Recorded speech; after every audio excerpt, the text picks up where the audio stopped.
This should do the trick. There we go. That should fix the issue.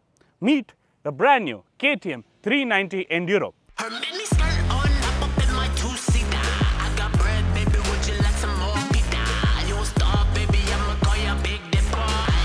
It's hard for me to call it the R, and there's very good reason for that. But let's not take away from the fact that this is actually a very good motorcycle. And since it is intended primarily for anything but tarmac, our video will revolve around the off-road aspect of this bike only. And we'll find out how great it actually is to make the rider feel safe and confident when tackling the trickiest of scenarios.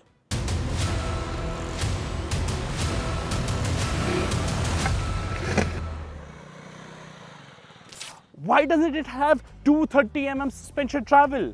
Why is the seat height not 890 mm? Why is the ground clearance not 272 mm? This is not fair, KTM. That's the typical response you'll see on the internet regarding the specs of this motorcycle.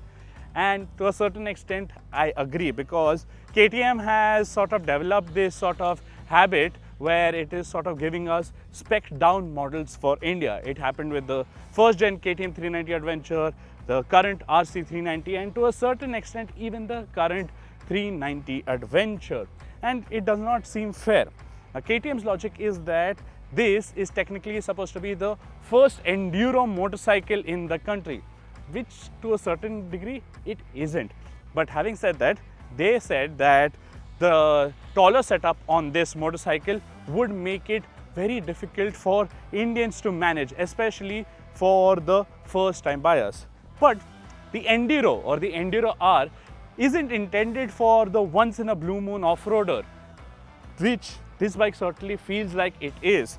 And when we asked them if you can get the longer travel suspension, the 230 mm one, which will actually make it a proper R model, well, KTM officials said that, well, in case there is customer demand, we will absolutely provide it, which is sort of their new get out of jail free card. So with that out of the way, let's get to how great of an off-roader this bike actually is.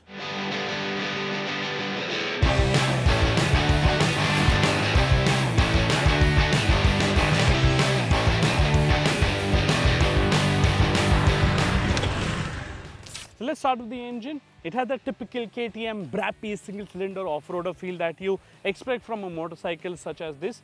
And like the Adventure, it is best to keep this also in off-road mode because the throttle response is the most direct and you get the most thrills in that mode.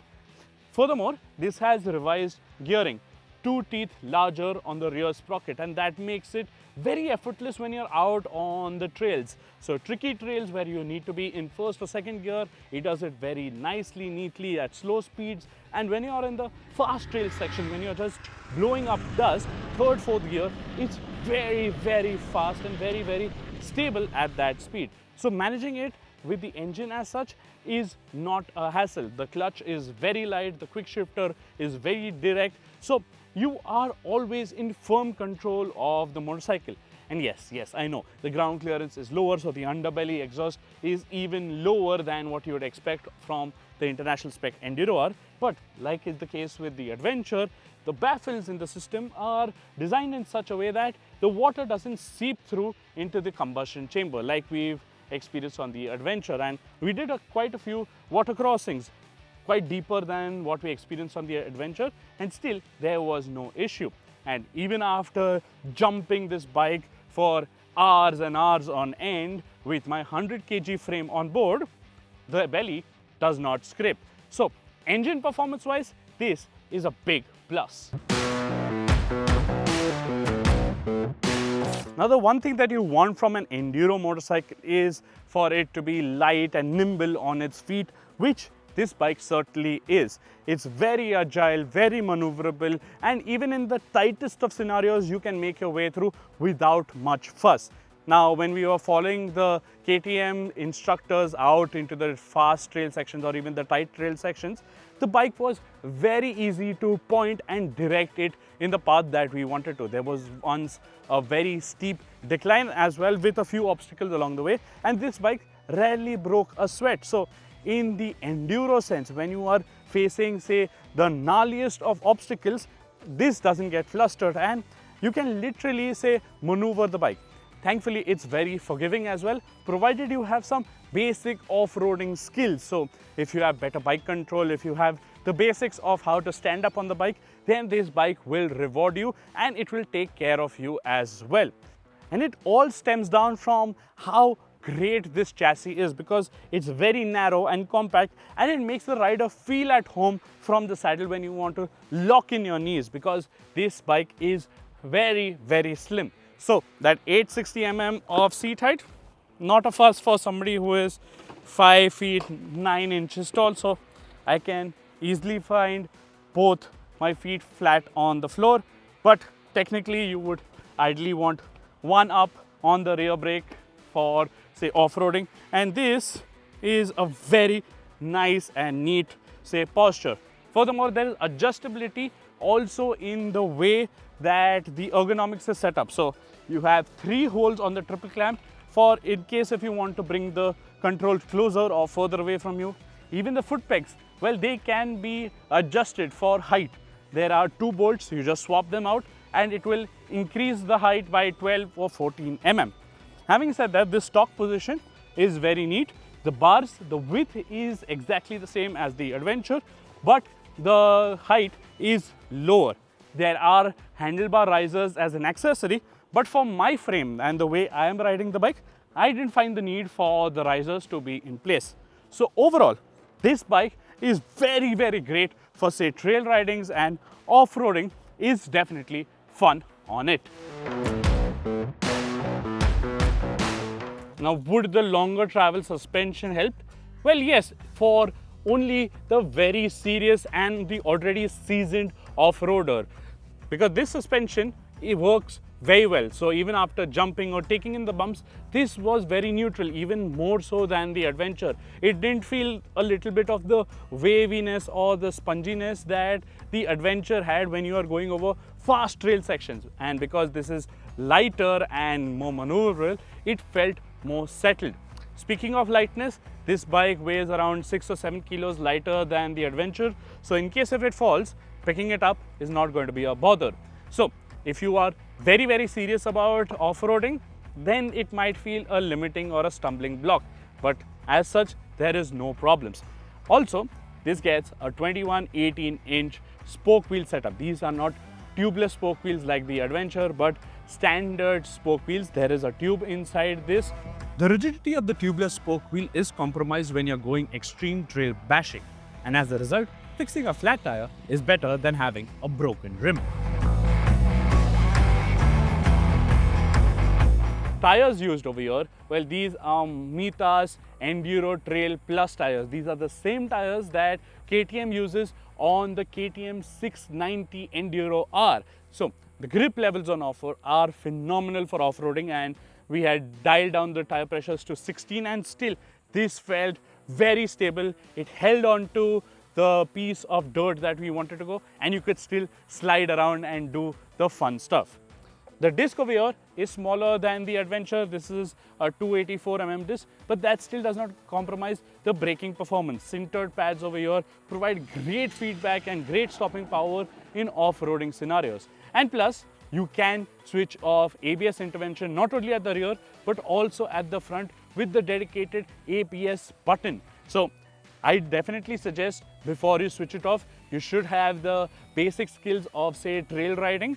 But once you do switch off ABS, it pays its dividends when you're going really hardcore into, say, a berm section, or once you've landed from a big jump. So overall, the off-roading potential on this bike is very well matched, and the suspension, that's not an issue. Say what you will, the bike looks purposeful, and I love the small flat LED headlight. It gives off very mid-2000s vibes, and even the slim console is simple and effective. The reduced look is clean and very easy to get to know relevant data quickly. The clickiness of the new switch cube is neat and very intuitive to change settings. But you won't be changing settings that often on a trail anyway. There are a couple of accessories for the bike: taller handlebar risers, plastic heel guard for the rider, a center stand, and a lower front fender. Prices of these have not yet been shared, but they should be available at KTM dealerships. So, the KTM 390 Enduro has nothing fundamentally flawed and is a great off-roader, if that is what you are actually seeking, because it handles gnarly trails beautifully. It takes on the jumps and any obstacle in its path much better than what the Adventure can. And because it is lighter and in the event of a fall, picking it up is not going to be that much of a hassle. Hence, the issue remains with the R, because Bajaj officials state that once a KTM off-roader gets a 21 18-inch wheel setup, the R tag automatically gets fixed to it. And therein lies the issue. KTM didn't share the prices of the bike at the time of recording this video, but we expect it to be roughly 3.33 lakh rupees, at which point KTM is offering quite a lot more bang for your buck than the Kawasaki KLX 230S. So, can this Enduro be a do-it-all motorcycle? We don't think there should be an issue, but there will be compromises, especially for touring, considering it is only able to carry 9 liters of fuel on board. And no wind protection means speeds will have to be kept in check. So the compromises are there, but getting this bike saves you the trouble of owning a pickup truck to load a thoroughbred Enduro motorcycle to enjoy on the trails.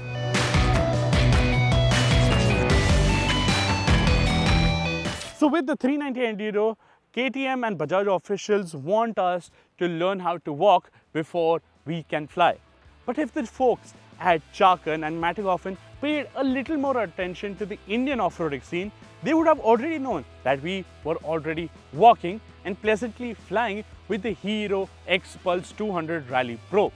And if you wanted that bit extra over that X Pulse, well, you will feel a bit shortchanged with this motorcycle.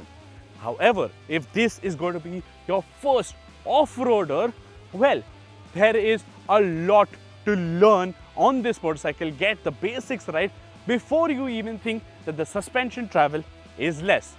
So that's our take on the brand new KTM 390 Enduro. I'm still not going to call it the R. What do you think about the bike? Do let me know in the comment section below. Don't forget to like and share this video. Follow us on our Instagram page because we bring cool and informative short format content over there as well. And before I end, please wear proper riding gear on all your rides, especially when you're going off-roading.